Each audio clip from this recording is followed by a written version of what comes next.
feel like Kobe in the fourth quarter. This is the Dane Moore NBA podcast. We are brought to you by Prize Picks, coming at you Tuesday morning. It's March 11th, here in the middle of 2 off days before the Wolves play the Nuggets on Wednesday night in Denver. If you're looking for more of a game recap episode of the Wolves' last game, their win over the Spurs, Jason and I recorded that yesterday, so you can head back one in the feed. Today we're going to bounce around a little bit more, as we do kind of on these days when we don't have a specific game to talk about. I wanted to make sure to hit on some Rob Dillingham. We'll do a little bit more Julius Randle with Chris. And then we're going to draft the rest of the schedule. I know that probably doesn't make sense to you when I just say that, but I'll explain it in a little bit. I'm here with Wolves beat writer Chris Hine from the Minnesota Star-Tribune. What's up, Chris? I'm good, Dan. How you doing? I'm good. It's early. It's early while we're recording this. I'm kind of excited to just be sitting on our airplane, and watching a stupid airplane. I mean, I won't be excited to be landing in the Denver airport personally, but we all know how I feel about that. This is fitting after we ranked them. Yeah.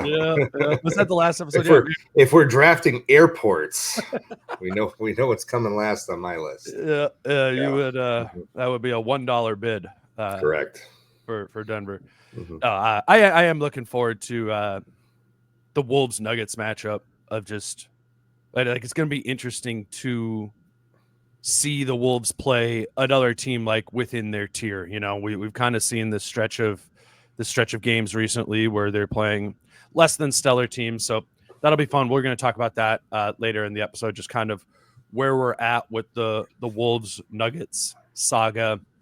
But yeah, Chris, let's just do the draft right away, right? Let's draft the rest of the schedule. I thought Chris would obviously be the best at doing this, as you always like come in with your little, it's 2 days rest off of this one, and they're flying in and they're landing at 3:30 in the morning. Like, I know, yeah. your stuff there. So the idea is there's 16 games left in the season. Yep. Chris and I are going to go back and forth. We're going to draft the most likely wins, right? And on the way down. So obviously the games we say first will be the ones we think they're most likely to win, and then we'll kind of keep track over the rest of the season. I'll have 8 of the Wolves' final 16 games. Obviously, Chris will have 8 of the final 16 games. We'll see how many of our games win the rest of the way. Yeah. I don't think there's much more explanation than that. Let's just jump right into it. Let's go back and forth. I'll give you the first pick. Okay. The first pick, I'm taking Utah on March 16th, which is one of 2 remaining games against the Jazz. I believe the Wolves will be coming into that one on a day of rest, on a homestand. There should be no reason why they lose that game. So to me, like whether it's rest, whether it's travel, whatever, that one to me is number 1 easiest win remaining on the schedule. So my first pick is going to also be against Utah, the final game of the season. The other one, on April 13th, which is also a home game for the Wolves. Did you have that one later just because it's like we're not sure if the Wolves will be playing for anything there? A little bit. That I had that at number 3 on my list, just because that's also a nap time start. Okay. And you never know, the nap time's a little funky sometimes. That's like a 3:30, right? Or it just 2:30, I think. It just increases the way I look at afternoon starts is it's one variable that can throw off a game a little bit. You just never quite know. It shouldn't, because both teams are dealing with it, but it's just one added thing. This team and a couple it's just one added little thing that could affect performance, as opposed to a 7:00 tip off. Okay. So I did have that one at number 3. So my number 2 pick, is going to be the New Orleans game on March 19th, the first of the 2 meetings against the Pelicans. I also had those 2 as my next 2. The Wolves play the Pelicans 2 games in a row. It's not a back-to-back. They play them on March 19th and March 21st. It's in the middle of a 5-game homestand. Obviously the Pelicans are out of that too. I had them a little bit, they got a little bit more firepower, obviously, in Zion than a Utah, like in that game, that final Right. game against Utah, like nap time and everything. But Utah's damn well going to want to lose that And game. they're going to want to lose that game. Right. They're going to be incentivized to lose that game. It's kind of right that the earlier in the schedule or the closer to today, there's maybe a little bit less tanking from some of these teams. So I was like kind of tempted to not take the Pelicans one here, but I have that as well. I will have the New Orleans Pelicans on March 21st. What is that? 6 games from now. Yeah. And the only reason I had that one a little lower on my list was because sometimes on the second end of these. Yeah, you're better at this than me. Damn it. Sometimes the second end of these baseball series can be a little wonky. That is true. You're right. Yeah. Just because you're facing the same team again, maybe they make a few adjustments. But to your point, probably in full-on tank mode or close to it. Right. Which is why these 4 games against Utah and New Orleans are both at the top of our list here. I mean, it's just crazy how this. I mean, the way I looked at it, I was like, "There's 8 easy ones of the 16." Yeah, and it's 7 or 8. 7 or 8, I would say, and I'm up next, right? Go ahead. So the next one I have is at Brooklyn, April 3rd. Okay, I don't know if you had that one maybe a little lower on your list, but I actually had that one. Yes, and then my next pick is the next Brooklyn game, which is actually April 11th, which is actually at home, but it is a back-to-back for the Wolves. They're going to be in Memphis the night before going to Brooklyn. I did look up though; it's a back-to-back for Brooklyn too. Okay, but good research by you. Yep. Well, you were killing me in the research category before. So yeah, I mean that is just indicative right there of the first 6 picks are 2 against Utah, 2 against New Orleans, and 2 against Brooklyn. So I had that second Brooklyn game just a shade lower, just because of the back-to-back. And because it was coming off of, or it will be coming off of, a 5-game road trip. Yes. So 5-game road trip with a back-to-back on your first night home is, again, just a little, makes you a little uneasy sometimes. And Brooklyn plays hard. They're terrible. And Brooklyn does play hard, right? Exactly. That's the other thing. They're a little frisky. So you just have to make sure that you're minding your business in that. Oh wait, hold on. That's not my pick.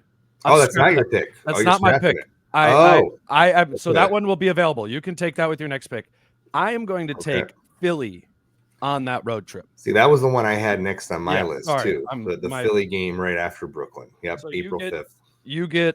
I'm taking Philly April 5th, right after that Brooklyn game, and then you can take the Brooklyn back. I'll take the Brooklyn back to back. Yes, that was right below the Philly game for me. Yes. Okay, I didn't do the thing where I put them in order. I just listed them out. So I'm like 7, 5, 6. See, I put them in order. I came prepared. Now I'm deleting them as we're ticking them off here, so I don't repeat any. See, I'm taking this exercise very seriously.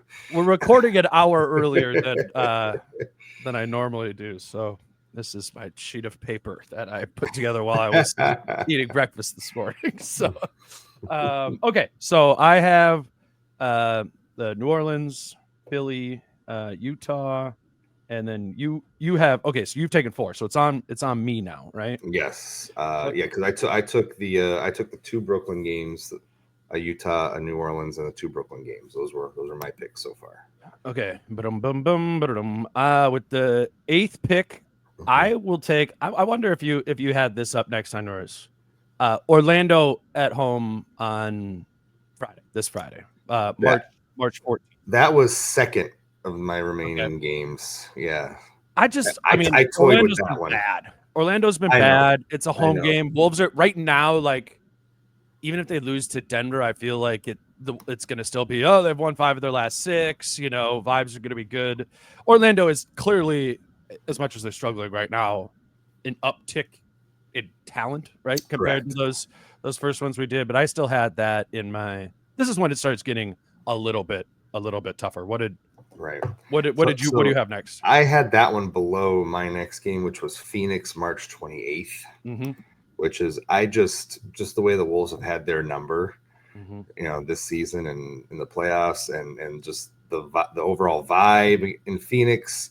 Although they probably at this point will be playing for something at that point to try to get in the play-in. And we all know that for as wrong as this season has gone there in Phoenix, there's still a lot of players on there that are competitive and prideful. And so, I think that they're going to show up, but I just, the way the Wolves have handled them, it just seems like the Wolves have extra juice whenever they face the Suns for, whatever reason, whether it's Ant because of KD, whether it's Jaden against Booker, whatever, general disdain for Bradley Beal after, what happened. The last matchup, so who knows, but it's just, I just feel like if there's one team in the league that the Wolves get up to play for, it's Phoenix. 100%. So it's I also had that one.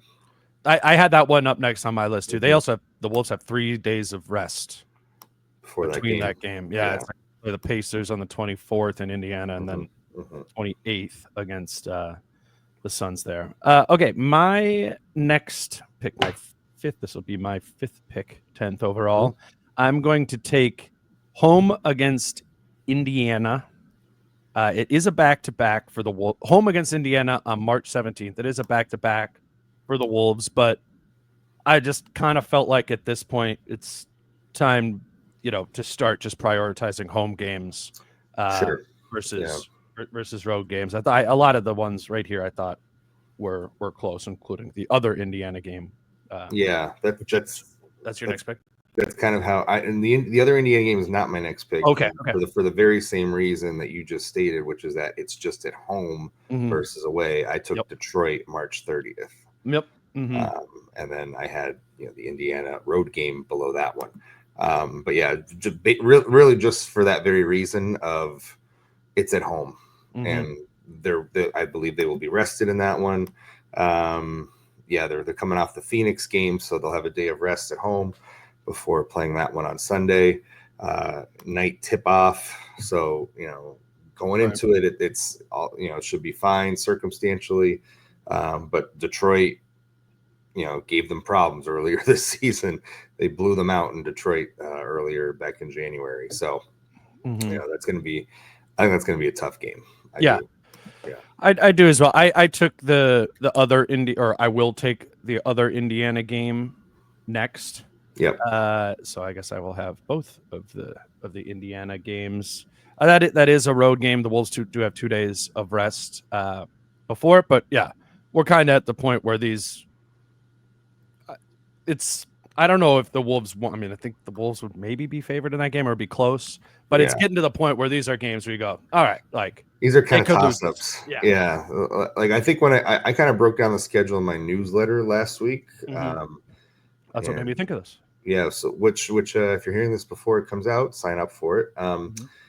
But I kind of put these in like the Indiana and the Detroit game, like the Indiana games, Detroit game, and like a toss-up kind of category. It's like, well, these are probably the toss-up games. I had that road game at Miami in that category as well, and that really did prove to be a toss-up game at the end. But maybe like a 1 or 2 point spread or whatever. Yeah, it's kind of like the way I mapped it out was like if you take care of business against all the ones that we already mentioned, you could afford to go almost like 500 against the rest of this slate, and should post a really good record the rest of the way, like 15-5 or something like that.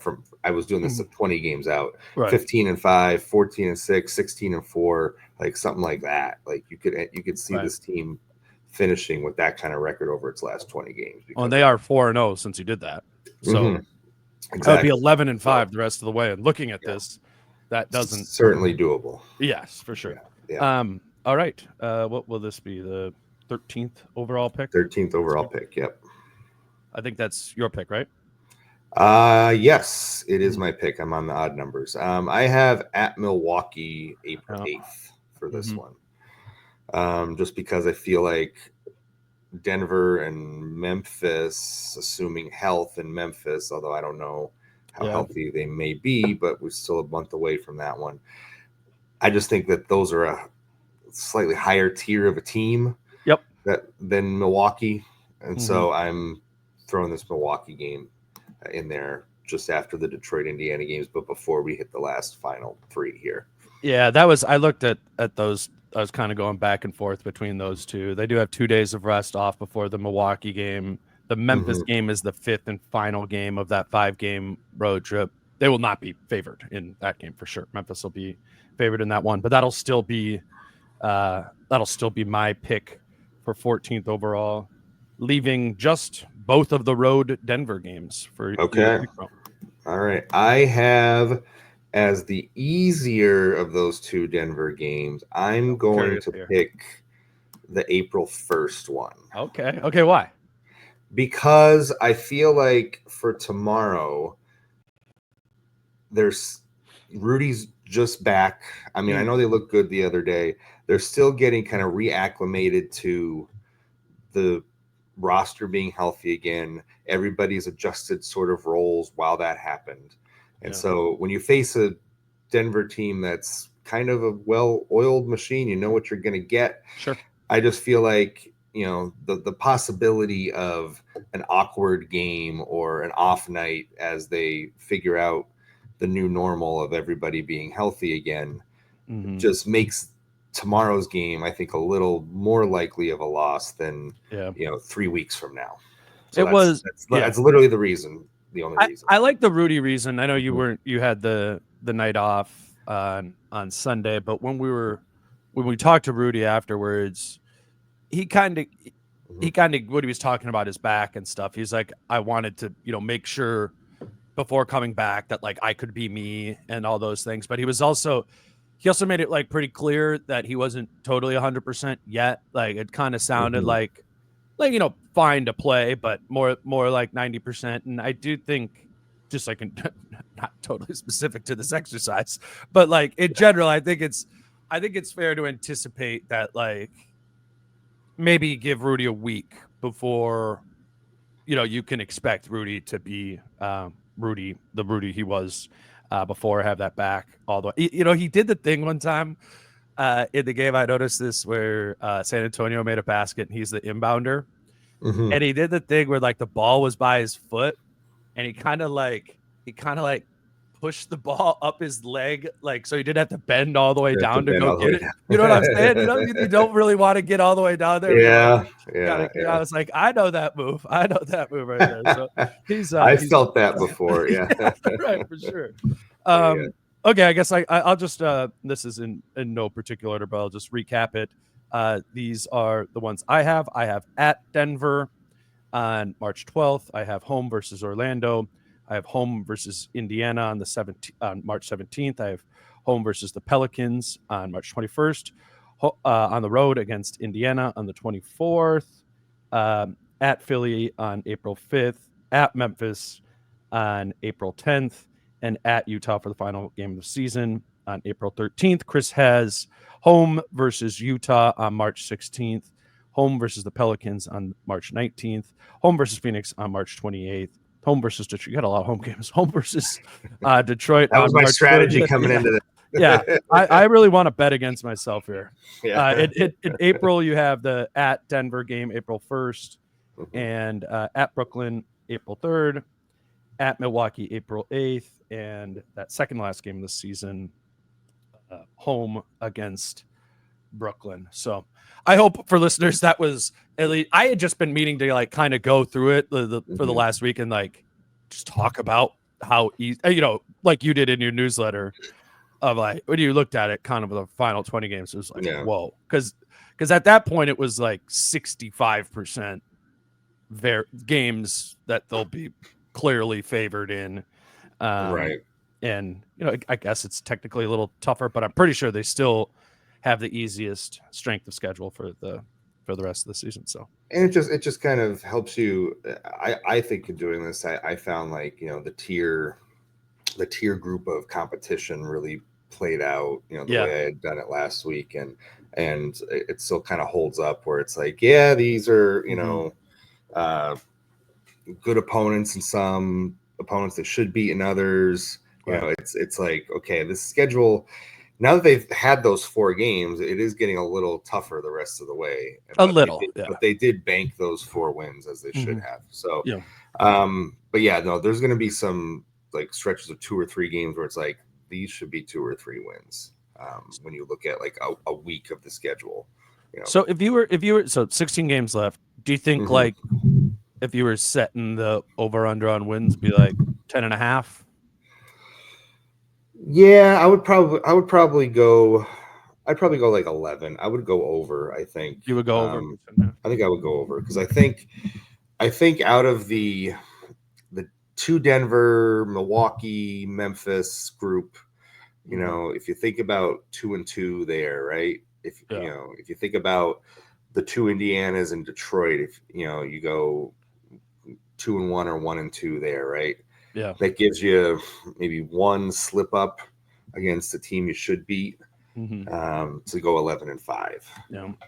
So 11 I would take over on that. Yeah, 11-5. Yeah, I wouldn't go too much higher than that. I think that's probably a good line, 10.5. But if they do get 11, that would be finishing the season 48 and 34, which I think would be. In the first Rudy year was 42 wins. What was last year? 53. 56, I thought. 56. Yeah, I was gonna say somewhere kind of in between the two Rudy years is almost exactly where I think they'll wind up. But that was fun. Let me grab our first break here. Today's show is brought to you by Watermelon Water, WTR, MLN, WTR. If you're Googling it or if you're looking for it at the store, no vowels in there. Watermelon Water is cold pressed watermelon juice that you can purchase at Whole Foods or at Target. I was shopping at Target the other day and I saw it there in the little kind of like smoothie juice section right up there by like the vegetables and stuff. Obviously, you can just go get these in person if you're at the grocery store. But the good thing about Whole Foods and Target is, they obviously do grocery delivery as well. So if you're using Instacart to shop for your groceries at Target, you can throw these watermelon waters in there or in your Amazon cart through Whole Foods. But like I've been saying to you guys, I really like these. Totally just having them in the fridge. It's always good to have like those options that aren't, loaded in sugar or, soda or whatever it might be. It just, I found these to be great for like, I'm just going to sit down on the couch and I want to have some sort of drink next to me. Okay, now I'm putting something good in my body. I really enjoy these watermelon waters and love if you guys would check them out. Again, Whole Foods or Target, you can purchase them there, but also just throw it into your cart if you want to try them out and you are shopping online. Again, that's Watermelon Water, WTR, MLN, WTR, no vowels. Love if you tried them out. Today's show is also brought to you by Prize Picks. And one, I just wanted to remind you, like, they have all of these.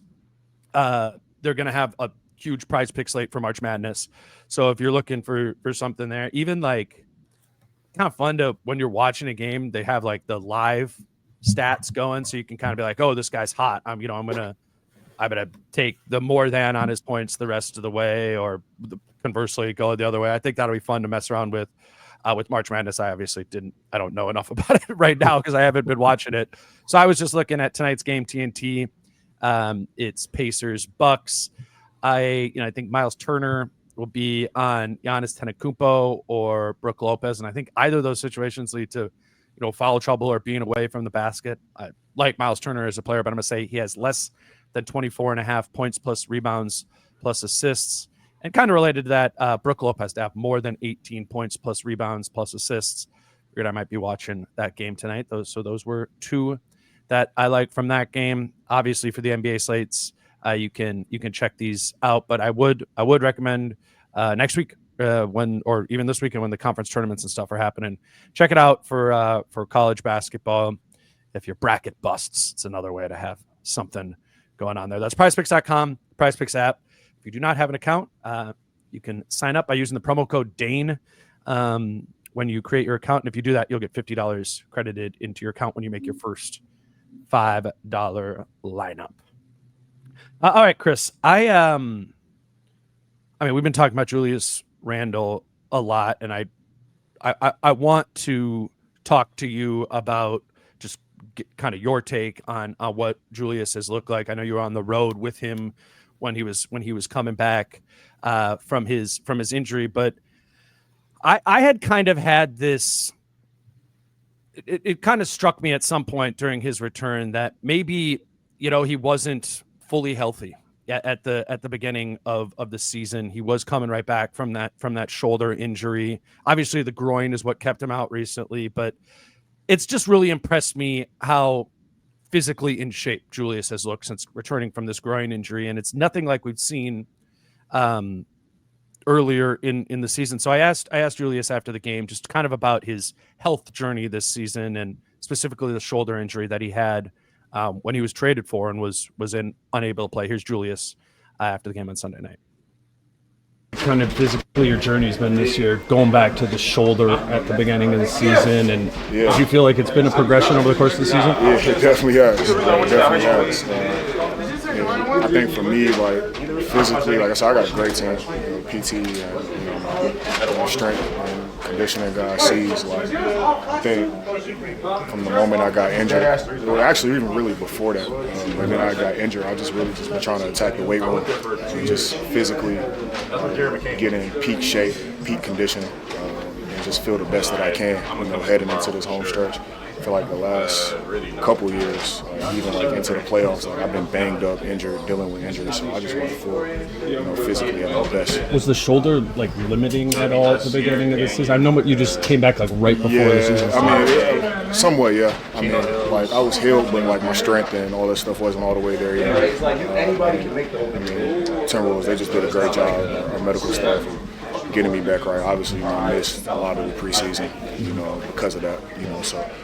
It's been a process, but I feel stronger than ever right now.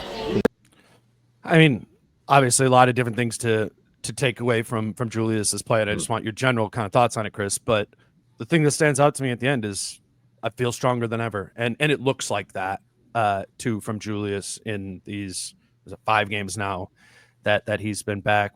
How have you kind of taken in this most recent and most positive chapter of the Julius Randle Timberwolves story so far?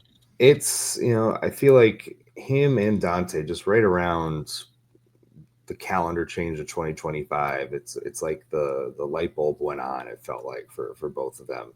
And we were wondering, will it take 20 games, 30, 40? Well, it seemed to take about half the season, about 40 games before everything just started to click. Related to Julius specifically, it's a good point. I hadn't really thought about how much the shoulder may have been affecting him early in the season, and even if it was fully healthy or like healthy enough to play, he missed a lot of time last year. He was just getting back into a rhythm or trying to find a rhythm for the first time in several months of trying to play. So that in and of itself is going to be a bit of an adjustment. Wasn't it like January when he hurt the shoulder last year too? Like it was like he was out for a long time, like a really long time. Remember, even we're at training camp every day in October, late September, early October, right?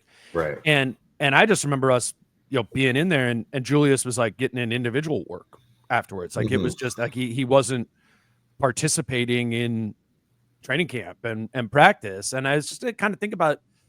You remember when that happened, the first Rudy and Cat year, and neither of them were healthy in training camp, and how rough the start of the season was because Rudy wasn't playing in training camp because of his knee, and Carl was sick. And I didn't give Julius any of that excuse in November and December in ways that I did with Cat and Rudy, probably just because I didn't understand the extent or just wasn't properly contextualizing the extent of that injury.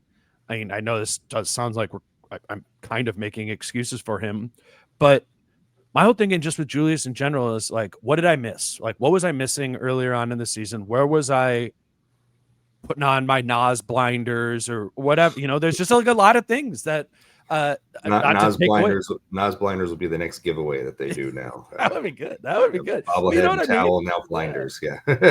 There's just like I do know what you mean. Process to getting to know Julius Randle, what he can be, and what at the end of the beginning of the season, what he wasn't. I think we often think of like the off season because you don't see these guys for a summer, and it's 3 months, 4 months, and in Julius's case, we didn't see him at all last season. So it was just easy to think that like, oh yeah, magically just over the summer everything was healed, everything was fine. You're 100% coming into training camp, which obviously was not quite the case. But even, like I said, even with that, you have that plus adjusting to a new team at the last minute without much of a training camp, without an off-season plan designed by the team or done in conjunction with the team that you are now playing for. Right. So that transition's got to be weird. Of like, right? It's a weird transition. Not to mention personally. Yeah, but just think about it from like, okay, I'm recovering from this serious injury with this one doctor or one medical staff. And they're like, actually, now halfway through your rehab process, we're going to give you a whole different doctor, a whole different staff. Like, even just part of that has to be weird, right? Yeah, absolutely. That's exactly. We don't think of those things, but it's certainly true. And so you're not only are you trying to then get yourself back up to speed where you are now, you're trying to fit in this new team, new dynamics, new role. And so, I could see why the first 20 to 40 games were a lot for him. Right. And, I'm writing in the newsletter this week, basically like, I think the relationship he has with Chris Finch is one of the keys to all of this, which is the mutual admiration between them was evident from the start in their preseason press conferences, how much praise they would heap on each other. Yep. And I think that has helped Julius get through the first half of the season because, I asked Julius and Charlotte essentially like, what have the conversations been like, with Finch throughout the course of the season? And he's like, we talk all the time. He's like, and he's like, we were hanging out or talking in Dallas, and he's like, we were just both saying like, it's going to happen. It's going to happen eventually. Like we're close. It's getting there, like kind of encouraging each other that like his role and how he felt comfort wise on the team was improving, and they felt very close. And that was right about the time that win streak started, right before he got hurt. So I think that's a big part of his rejuvenated season is the steady relationship that he's had with Finch through, thick and thin so far this season. And like how long it's been, like oftentimes in the NBA, you don't get the opportunity to try something for 50 games. Yeah. That like isn't working anywhere near to the degree that you anticipated it to be working, And look, there's also.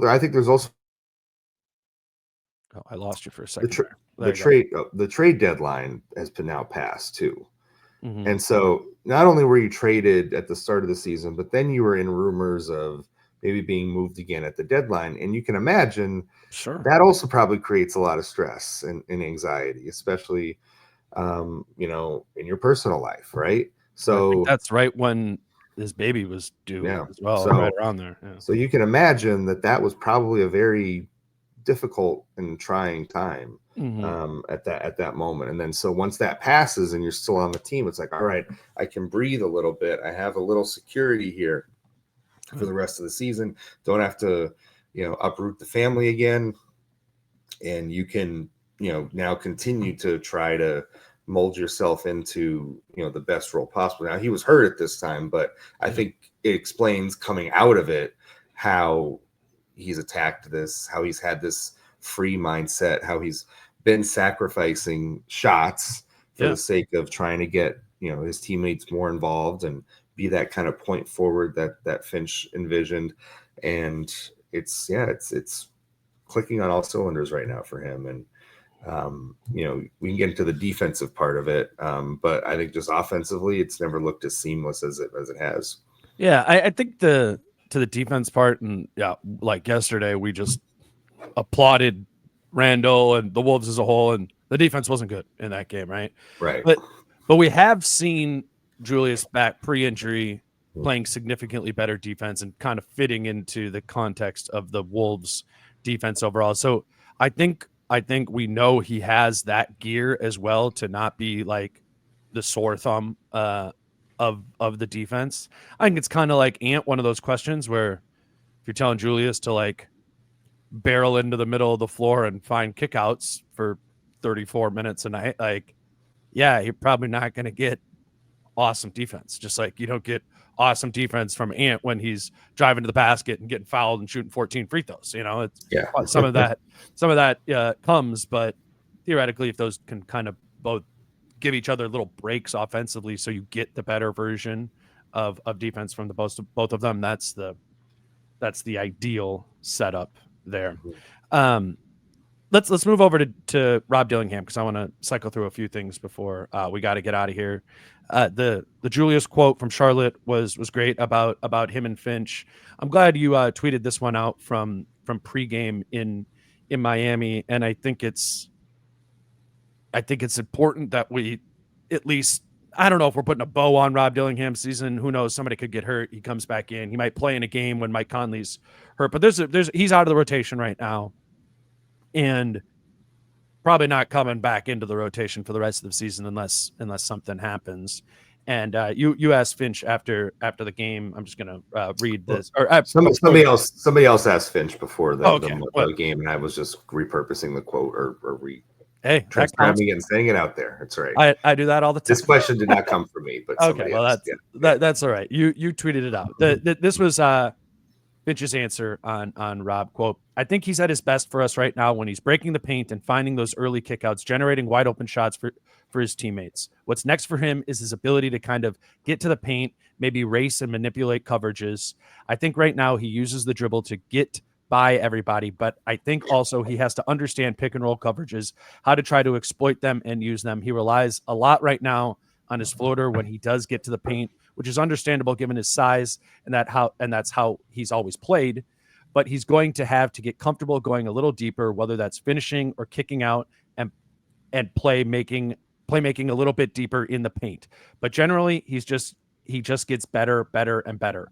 What I've been most pleased and impressed with Rob is his defensive fight. He's really competitive defensively. He gives you everything he's got, and I don't think we would have said that coming into the season. That we would expect that type of kind of growth so soon.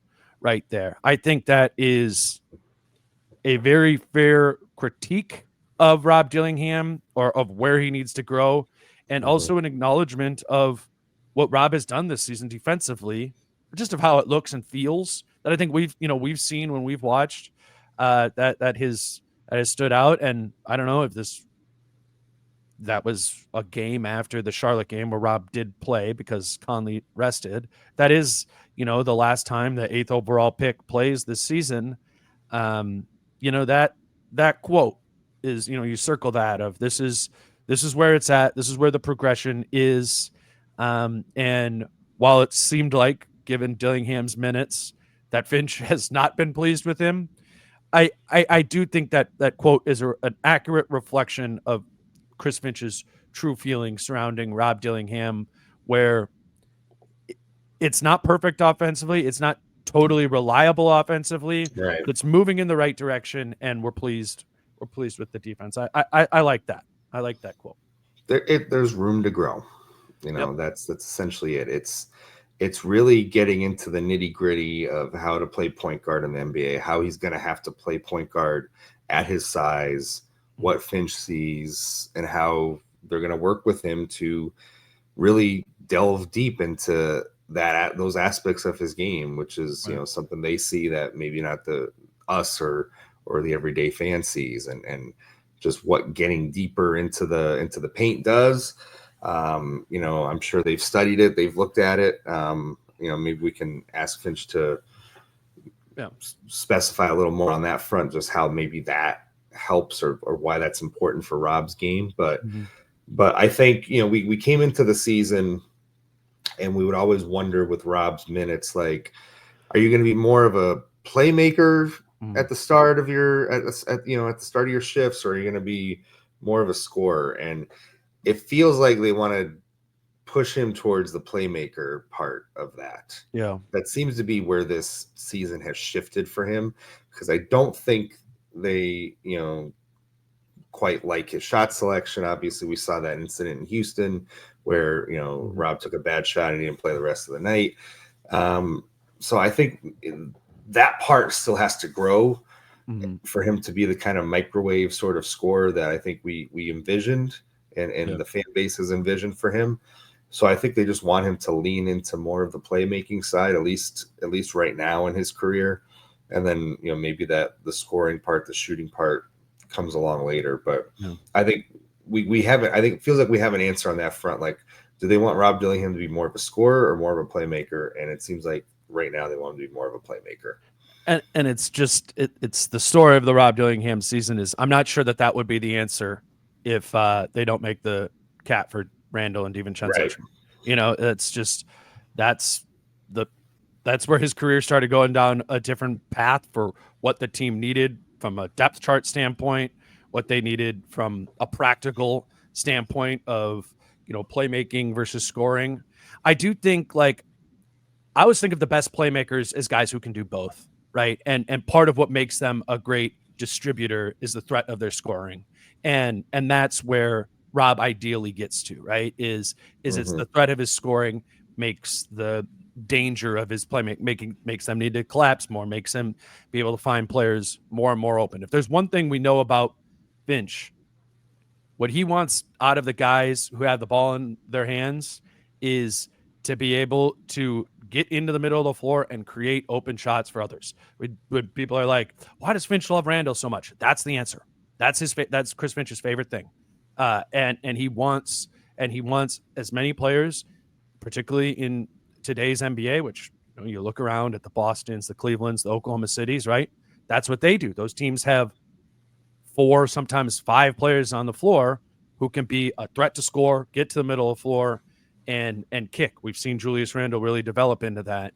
And I do think we've seen enough from Rob Dillingham to believe that could come, that he could be that type of player and not just like I'm getting in the middle of the floor for my mid-range jump shot, or I'm getting to my step back for me. Like I think Rob has shown in a year that people wouldn't say has been incredible or anything, that I see the vision. I do see the vision, and I just see it being more than anything clouded by the roster construction ahead of him. And I'm fascinated to see what is when we're at Summer League, has Rob put on 6-8 pounds, is that helpful for him? Is Rob a much better version of himself at this coming Summer League than he was, a season ago? Do we see those playmaking things? I mean, this is just part of the trajectory of a rookie, but particularly a 19-year-old rookie point guard is, if we do grades at the end of the season, I'm going to give Rob Dillingham an incomplete, because I don't think his test was 82 games this season. There's a lot more to come in his story. I think just the nature of his position too. As a rookie, you at point guard, ball in your hands a lot. You're going to be on film a lot. You're going to be up for criticism, right? Almost every possession that you play, right? You either made a good decision on a possession or you didn't, right? The hit rate for good possessions as a point guard as a rookie point guard, probably a lot lower than if your role is to, if your role is Jalen Clark on offense, right? So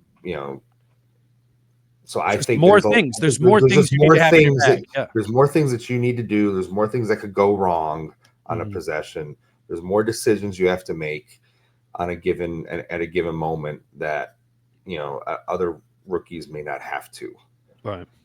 And as we've often talked about with Finch, his number one rule when it comes to playing young players is don't do anything that's going to hurt the team or actively hurt the team. Yeah. And that's also tough at point guard. So hard. It's so tough because you in trying to help the team, you might end up hurting the team. You might end up turning the ball over. You might end up taking a bad shot. It's not because you have ill will, but it's just the nature of your position. So I think it's just an interesting mix of, how Finch views young players, their roles on the team, the nature of Rob being a point guard, nature of Rob being the kind of microwave scorer that can get going, and the kind of shots he takes to get himself going.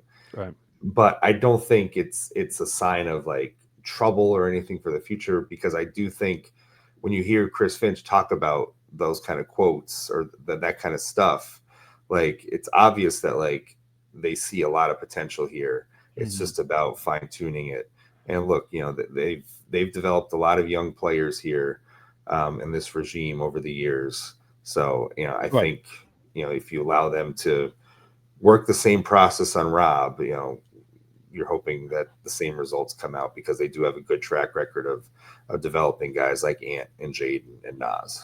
I would just like to underline that too. I think it's Chris being, you know, around the team to the degree that he is, or me, the degree that I am. I think our perception is that, given that we have that in addition to watching the games, whereas if you're just at home watching the games, all you see is Finch giving Dillingham the hook, or not even having him be in the rotation.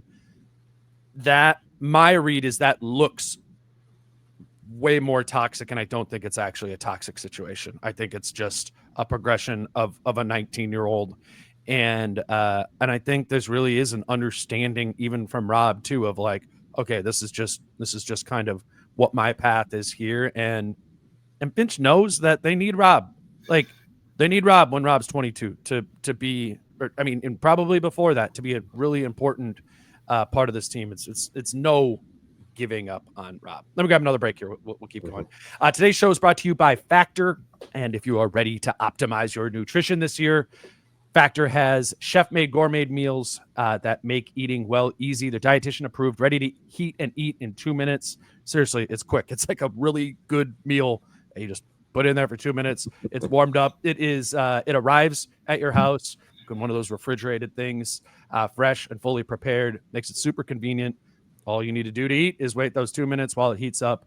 Then you are eating a fresh and well-rounded meal quickly. I've done Factor to different degrees over the years. I did it first during COVID when I was like, oh my God, I could not cook 3 meals for myself a day anymore. I'm going crazy. And it bought me a couple meals a week, where it was like, okay, yeah, this is, we're not going to get everything out and start cooking. I think that's a nice part about Factors. You can do it where you're getting every one of your dinners. You know, you could scale to the degree that you want, or maybe just supplemental for a couple extra, for a couple meals a week. It's quicker, cheaper, and healthier than, you know, when I order food out, and would really recommend it. Eat smart with Factor. Get started at factormeals.com/factorpodcast and use Factor Podcasts to get 50% off your first box plus free shipping. That's all in the show notes. That's code FactorPodcast at factormeals.com/factorpodcast to get 50% off plus free shipping on your first box. Today's show is also brought to you by Skims. Skims obviously has been very active in the women's space for a long time, but they've really expanded their products this season to the men's side of things. And you've probably seen a lot of NBA and WNBA players and USA basketball players wearing those or doing advertisements for those. Skims has really leaned into specifically men's underwear in this season. They sent me a handful of the stretch 5-inch boxer briefs, and they really remind me of like the compression shorts you would wear when you're playing basketball or going on a run. They're really good for that, but also they're not like too tight. So if you're just not wearing them to work out, they're comfortable for just sitting around the house. Again, my favorite ones are the 5-inch stretch boxer brief, but they have the cotton briefs. They have different lengths and sizes there. I really would recommend trying them out if you are on a workout kick or something like that. It's important to be comfortable, and even if you're just chilling at home, doesn't hurt to have some comfortable underwear. You can shop Skims Men's at skims.com and Skims stores. And if you're getting them online, let them know we sent you. After you place your order, select podcast in the survey and select our show in the drop-down menu that follows. Skims, again, is the official underwear partner of the NBA, WNBA, and USA basketball. How did you like me talking to you about underwear for a little bit?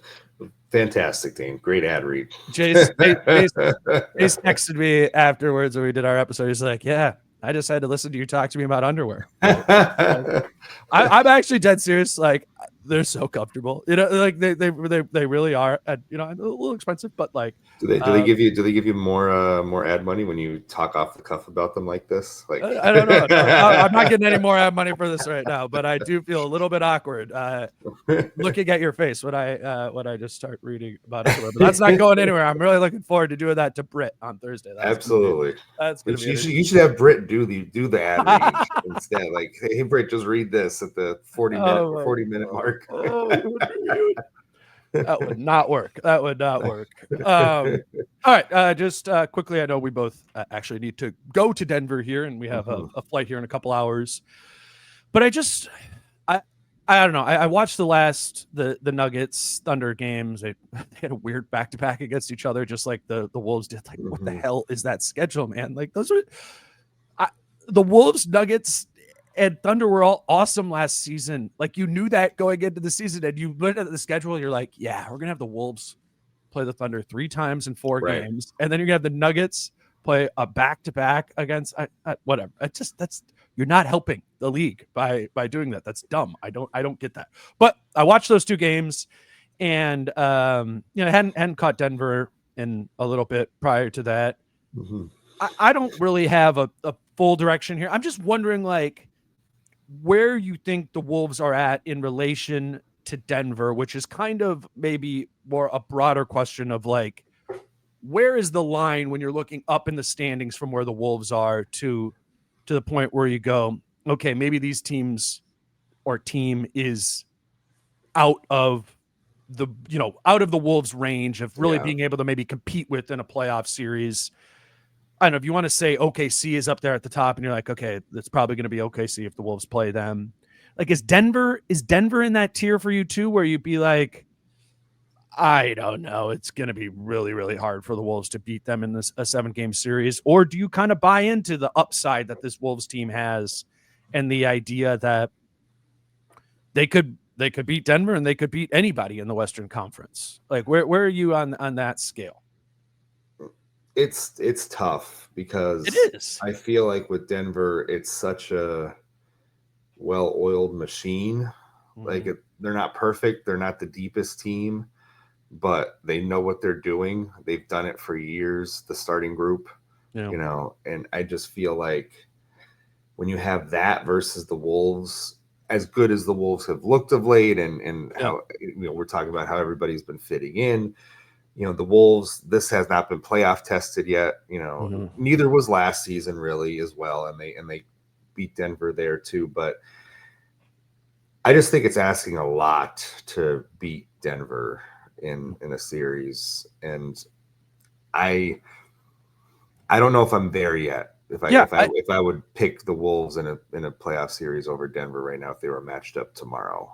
I think that's a fair stance. I think it's also fair to reserve judgment of, like, can I see them play these 2 games? They play them 2 more times here the rest of the way, and just broadly with the Wolves, like, I don't know. This is a 5-game winning streak, and they do look a lot better than they were. Like, come back to me in 10 games, and if I'm feeling as good about the Wolves then as I am now, when they played some more real teams and have still can won and look good, then I can have the conversation of that. You can convince me of whatever the playoff series is. I know the Wolves have this upside through Anthony Edwards, through their defense that can really turn it up in the playoffs, that they could beat anybody. And even Oklahoma City, you would be like, I don't know, like, let's see what that looks like in a series. The Wolves have looked good against them at different times.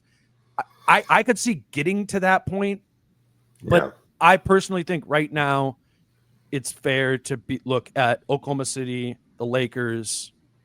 I know they got some injury stuff going on here, and the Nuggets too, where you go, yeah, those teams are probably in a different tier at this moment. I just think there's room for that tier to grow the rest of the way to include a team like Minnesota, or maybe even if Golden State, kind of same boat, right? If Golden State keeps rolling for the next 10 games.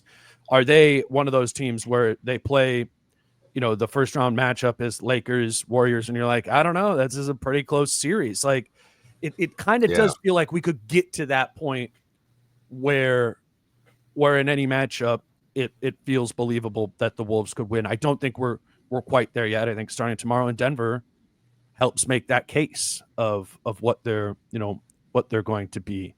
What did you think of when I like kind of laid out in the notes I understand this is like a way too basic idea, but what I sent to Chris was like, you look at just Wolves versus Nuggets, you look at the stars, Jokic versus Ant. As great as Ant is, that's an obvious advantage to Denver with Jokic, just given what he's doing. I kind of split it up. Then the number 2 through 4 guys. Curious what you think about this. If we say the 2 through 4 guys in Denver are Murray, Gordon, and Porter Jr. versus Gobert, Randle, and McDaniels. Or I don't know, maybe you could put DiVincenzo in there instead of McDaniels. But whatever, we'll say McDaniels there. Is that an advantage for the Wolves? And then we know 5 through 9, the bench is a sweeping advantage for the Wolves. That's probably the Wolves' greatest strength. Roster construction-wise is their depth, and definitely Denver's weakness. How do you think that all kind of balances together? I think if you're just looking at like the starting 5 or like top 4, I think you would take Denver. If you include Jokic and Ant. Right. If you include Jokic and Ant in that formula. And just because in the playoffs, depth, while important, doesn't quite matter as much as it does in the regular season. There is that factor. How much is Finch going to be? How many guys is he going to be playing at that point? Is it going to be 8? Is it going to be 7.5? Does one of the top 8 get their minutes shelved a little bit if they don't have it, or if it's a bad matchup, or if they discover that somebody's a bad matchup in the series? Who knows, right? So I think in the playoffs, you'd lean more on what's just the best starting 5 you got, and I think right now, I would take Denver's in that sort of matchup. But I do think I would take the Wolves 2 through 4 over Denver's 2 through 4, and I think Murray's probably the best player if we do Murray, Gordon, Porter Jr., Gobert, Randle, and McDaniels. If you go 1 versus 1 and 2 versus 2, like, Denver takes 1 versus 1, like your top player versus their top player, and then your number 2 versus their number 2, you probably give that to Denver, right? Yeah, so it looks like that. But if we collectively look at Murray, Gordon, and Porter Jr. versus, I just Gordon with the injuries is a concern to me. I think even just in one game, Wolves or whoever they're playing, if like Aaron Gordon gets in foul trouble, even that, and he's healthy, I think that's a huge issue for that team. And there's just like these trap doors when I watch Denver that I see that they can hit and they just fall out where they're they played awesome last night. Scored 140 points, super efficient, whatever. But in the first quarter, and I was watching, I'm like, man, sometimes offense is just like so hard for them. And it's if like Murray isn't really going, and it's just Jokic, and then you're bringing 2 on Jokic, and then the offense is just like reliant on, is Christian Brown going to hit a 3 here? Is Aaron Gordon going to hit this kick out 3 here? There's just these times when it dies, and I could sell myself on the Wolves of like they can contain Murray, so he can't have any of his crazy playoff Jamal Murray games. Aaron Gordon, X factor for sure. I really like Gordon as a player, but if he's not 100%, then he can't guard Ant, right? I think that's a huge part of it. Or Randle. Like I was just thinking about, I'm curious to see how they match up tomorrow. Like, who's going to guard Julius Randle? And I think Gordon might not even play in that game. There's ways to look at this matchup, I think, and be like, okay, Murray could be a landmine for them. Gordon could be a landmine for them. And then Porter Jr. is just so variable that he could be a landmine. And I know Rudy has, he can get exposed in some ways. We don't know what Julius Randle in the playoffs is going to look like. Jaden, if they're just daring him to shoot, what does that look like in the playoffs? Like, it's not like those guys don't have landmines either. I just feel like I know what Denver's are, how those things can go wrong, and the likelihood that those go wrong feel higher to me. I don't know if that makes up for the gap between Jokic and Ant, but maybe it does when you also factor in the depth that the Wolves have. And, you're talking Naz Reid instead of Zeke Naji, or you're talking Dante DiVincenzo instead of Julian Strother or something like that. That's a huge advantage for the Wolves.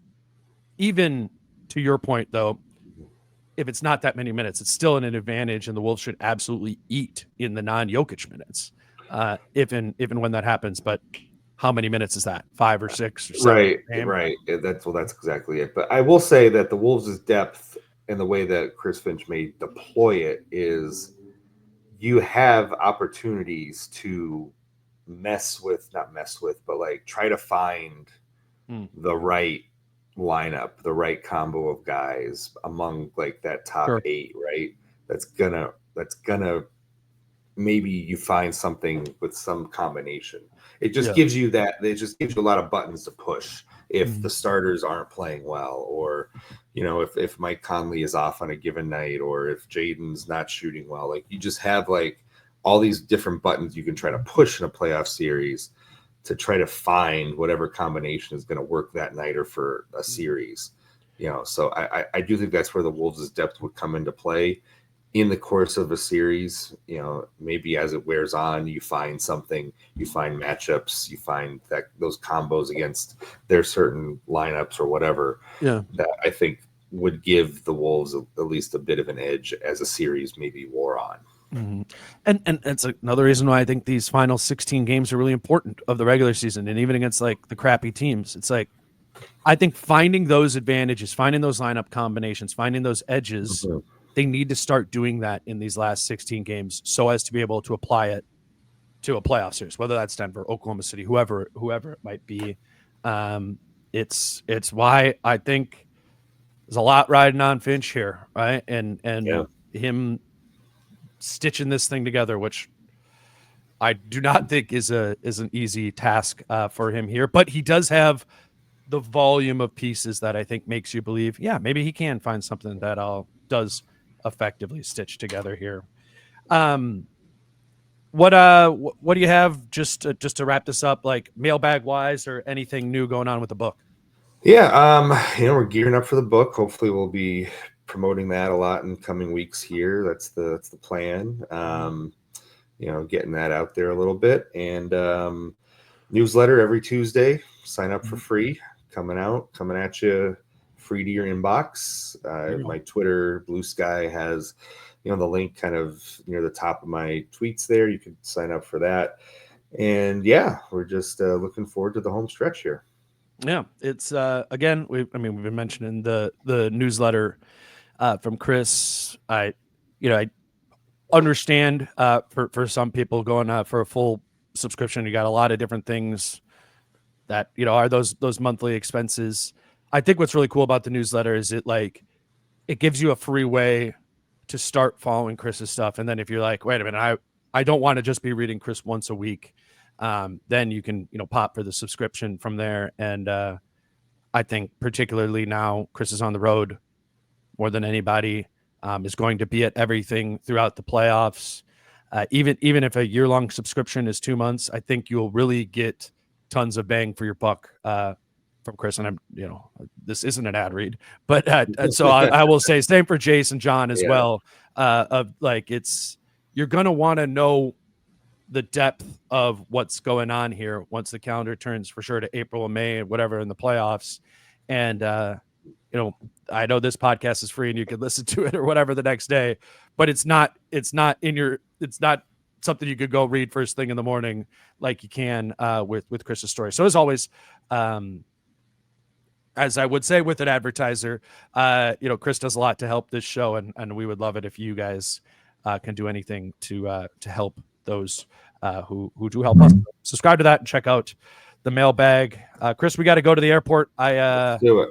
Appreciate you making this happen a little bit earlier, and we'll do it again next week, and we will start tracking our Wolves schedule draft, as I have the Wolves tomorrow night. You have the Wolves tomorrow night. Big night for you. Big night. Big night for me. He's Chris Hine. You can follow him on Twitter at Christopher Hine. Sign up for that mailbag. You can find it on his Twitter. Literally every time I go to starttribune.com, it pops up on the screen, so you can type it in there as well.